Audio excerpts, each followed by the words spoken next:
Hello guys, I hope you're well since last time.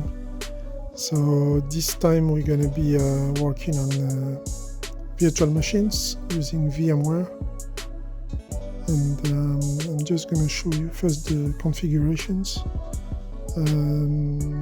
So we will have a cluster, Kubernetes cluster with two nodes.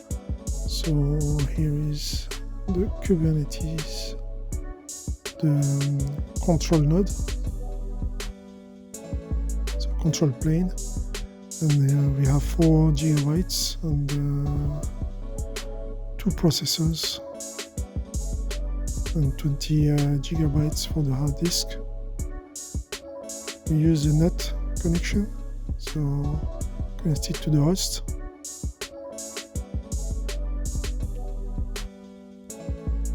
And the 2 other nodes, they will be the same, having the same configurations. So 4 gigabytes, just using 1 processor instead of 2. And here, that connection, same 20 gigabytes for the hard drive.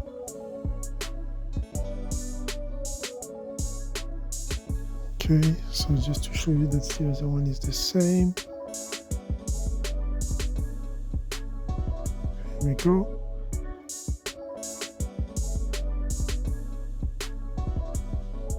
So now let's go into cluster. Open the terminal. Just let me resize this first. Here we are.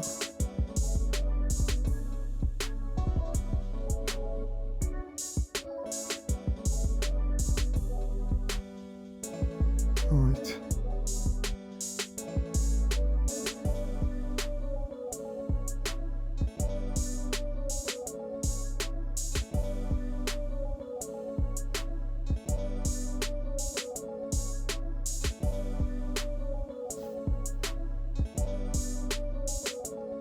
Enter it.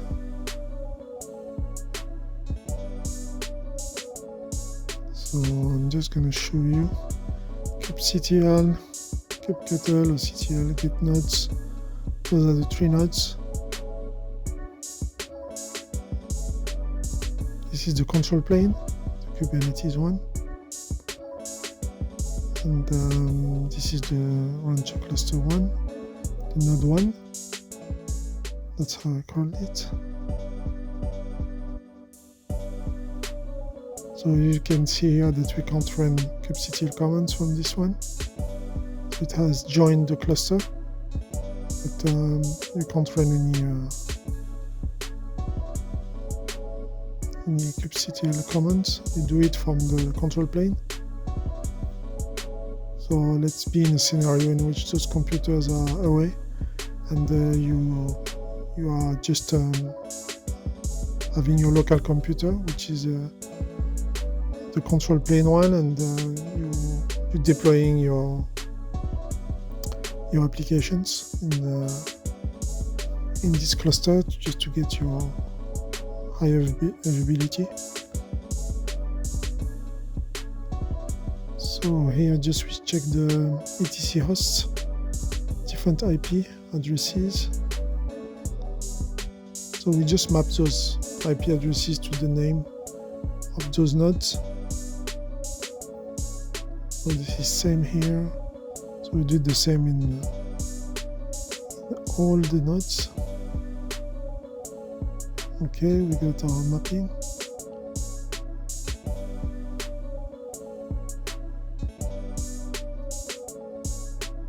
So those are the IPs.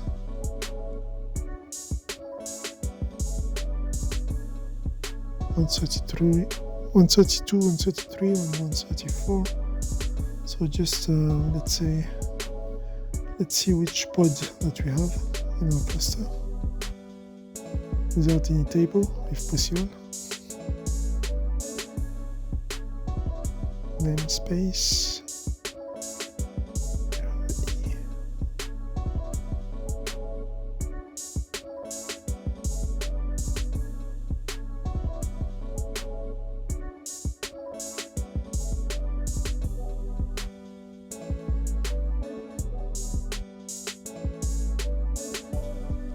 Let's just check the kube system, because that's the only one actually having pods deployed in. So we have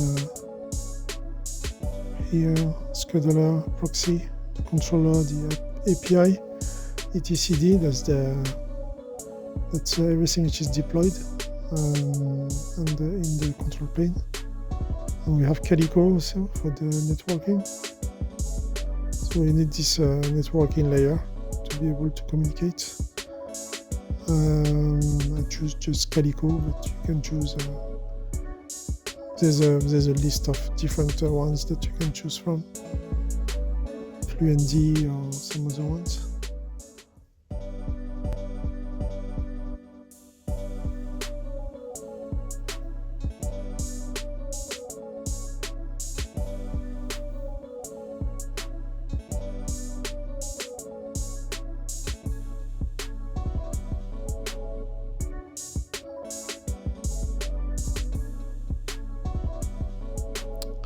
So let's see if we can open Rancher from here. Should be the 172 one.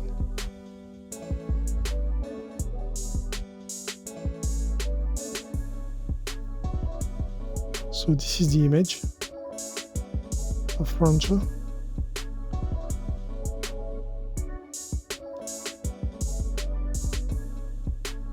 So just let's check if we can just deploy an application in the cluster, and let's see how to proceed. Corps. Let's try this one. Spac IO.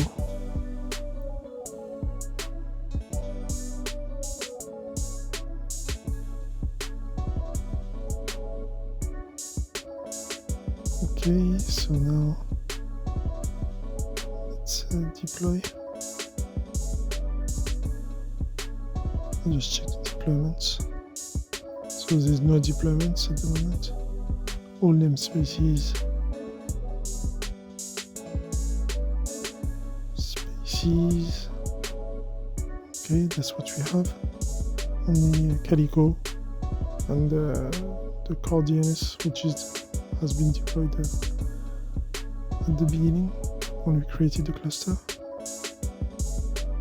So ctl create deployment. This one, have we copied it already? Yes. Spac. Let's call it Spac app. You can choose here the replicas, how many replicas you want. So 2 replicas, the image. So that's the one that we copied from Docker Hub. Just miss those 2 dashes before image. Alright, so this is deployed. Let's just check. Alright, so the 2 replicas, 2 pods.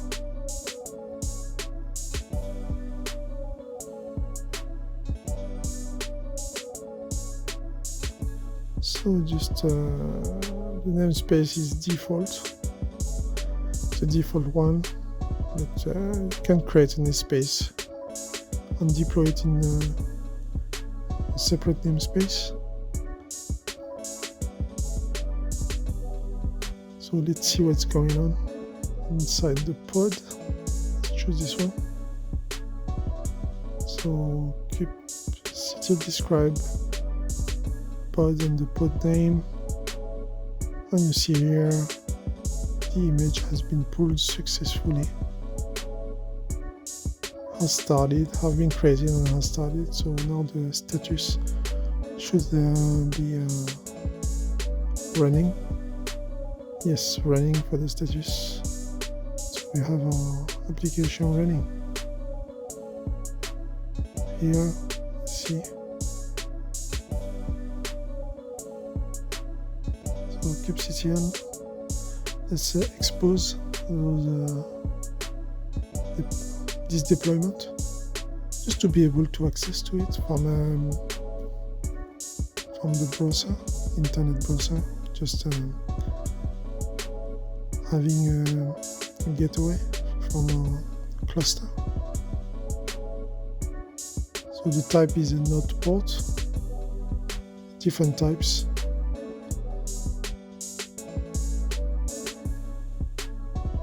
So you can use a load balancer, you can use also ingress controller. So this service already exists. Maybe import already created it before. Yes, here. Spark up net port.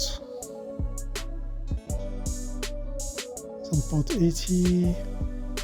Port 80 for the port. So 30, 415, 30,000, 415.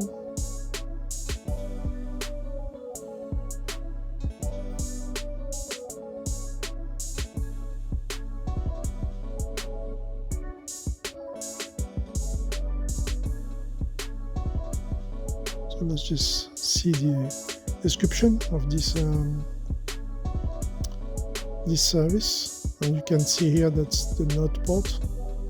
It's a 30 415 TCP, so HTTP, and we're gonna just use this one. So just let's navigate to it.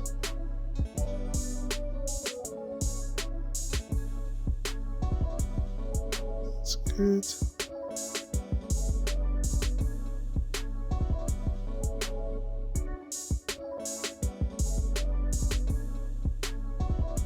Okay, so we have the right dimensions.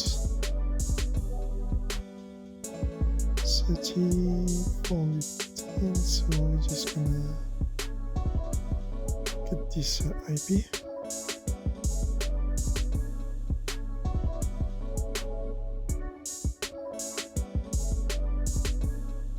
So this is node 1, for example. Here 300, already got it before. So just to make sure you see it also. 30, 415, and you see we have the app running.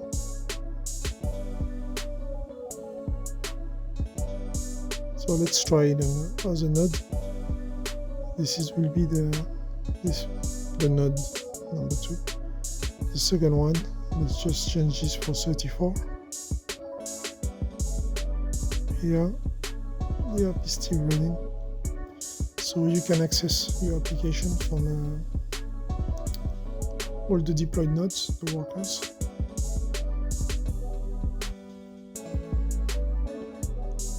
So we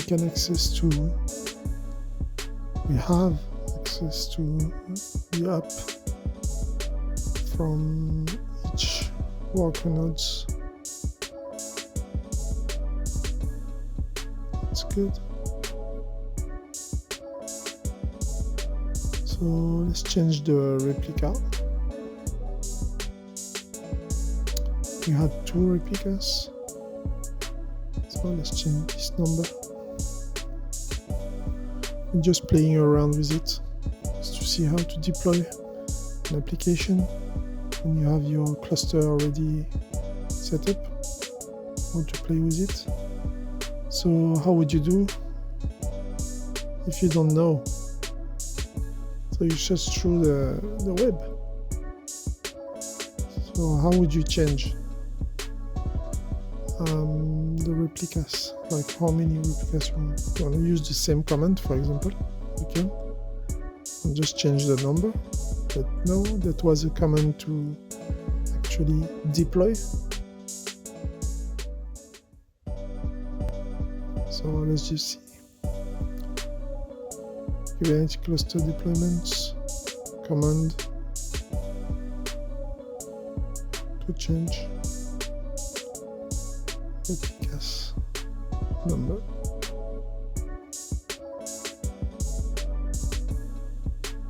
So you see kubectl scale. You have this, so you can scale it using that. So that's an option.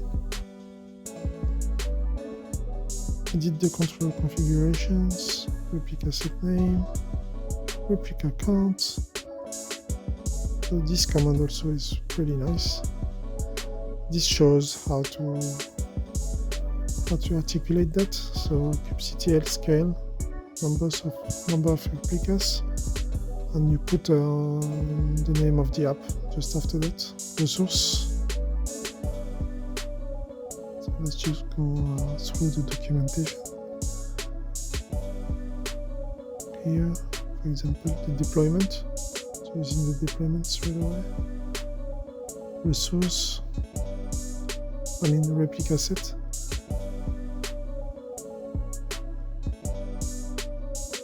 Or using the YAML file and deploying it by just deploying it.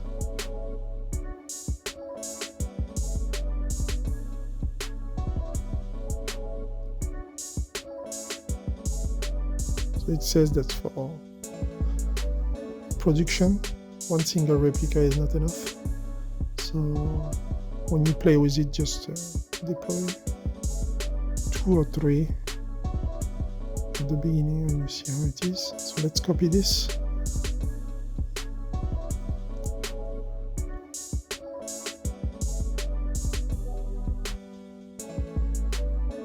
You have your deployment. The name is pack app.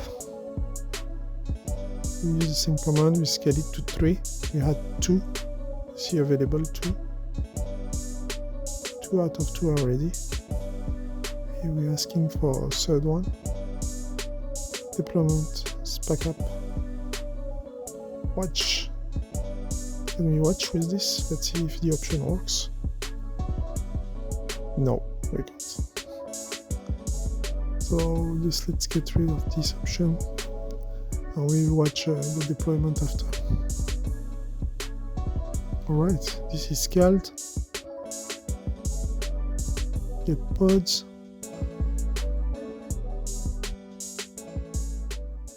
Watch. And you see it's running. It was pretty fast. We didn't even see the transition. Okay.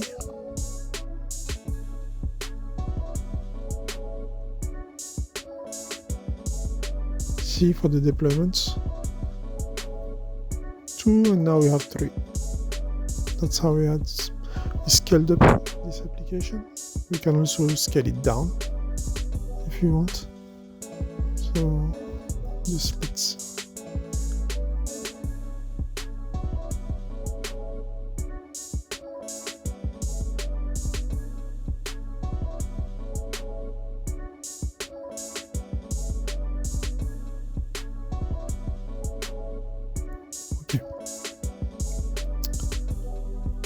this is the command that we had before.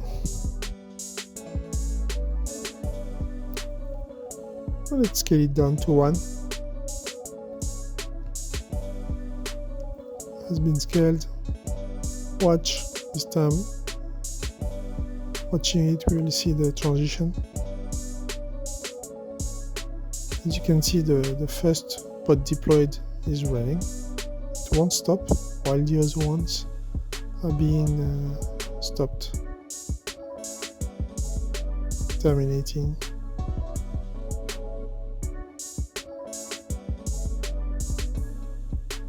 So it has fully terminated the third one that we had deployed, and after the second one deployed has been terminated, while the first one just stood up.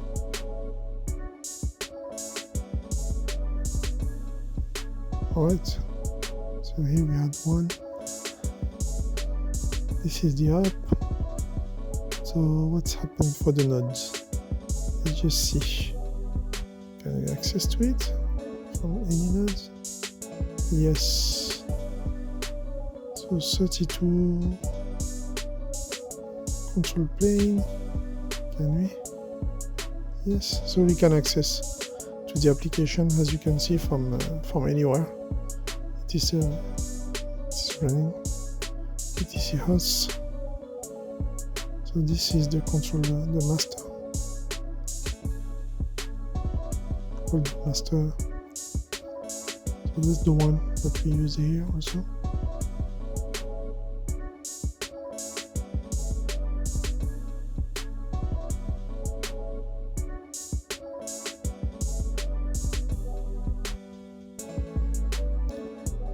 So delete deployment.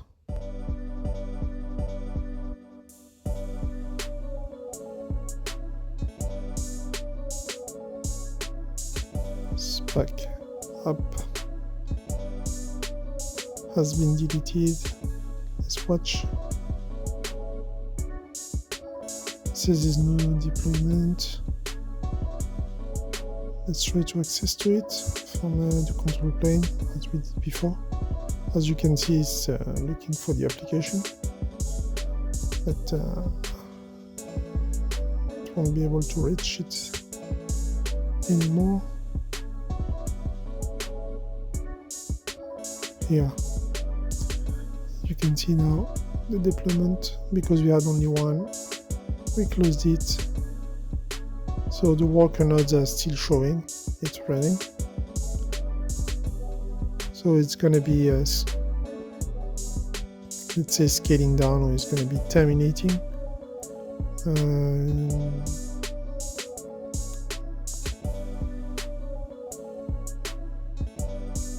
Yeah, it's going to be terminating it. So there's some time for it. Just give it some time, and after it won't be able to access to it from the worker nodes.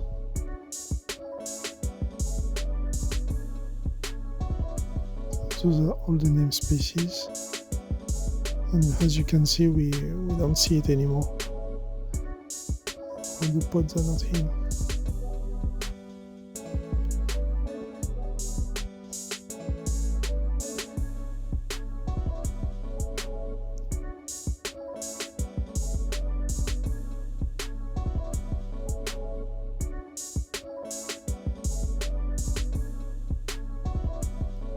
Here we are.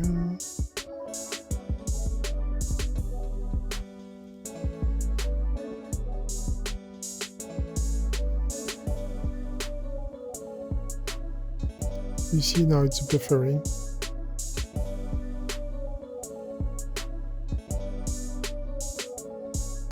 Because it won't be able to access to it anymore.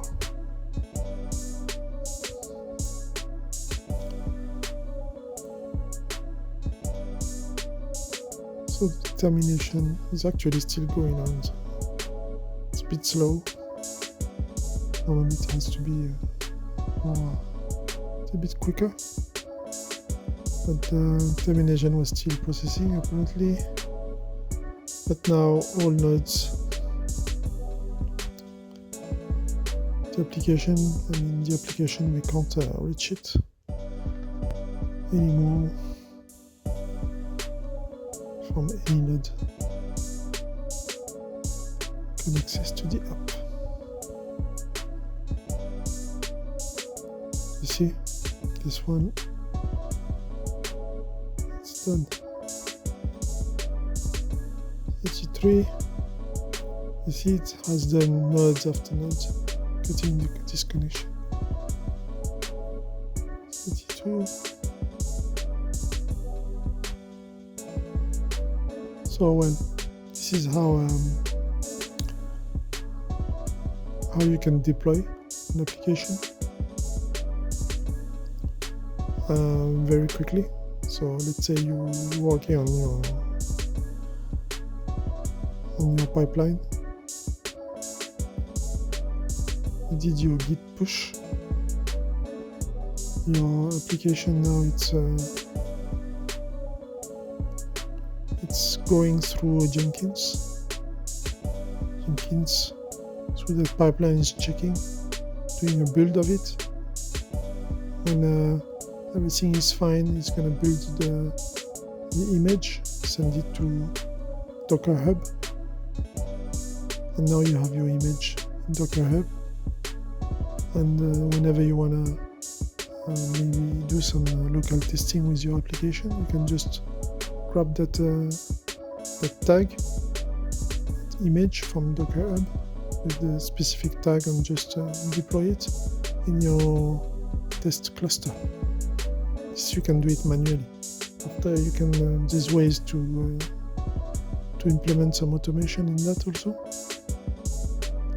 by having let's say, for example, Terraform, using a Terraform to automatically deploy it after that. You can do it through Jenkins also. So I was just checking very quickly if it's still running. So after, you have to also try to get rid of the service, because you see we had the service, not ports. So we need to terminate all the resources to make sure that we can't access to the application anymore.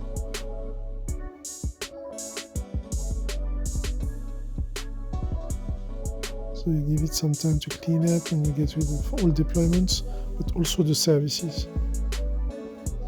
If you have volumes also, persistent volumes, claims, and persistent volume, so you can get rid of those also.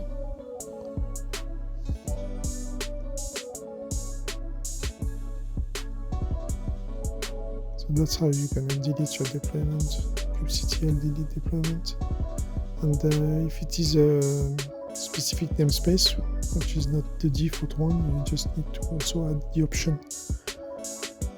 Alright, this was just a quick good view of a local cluster with a kube ADM and 2 worker nodes, 1 work and 1 control plane.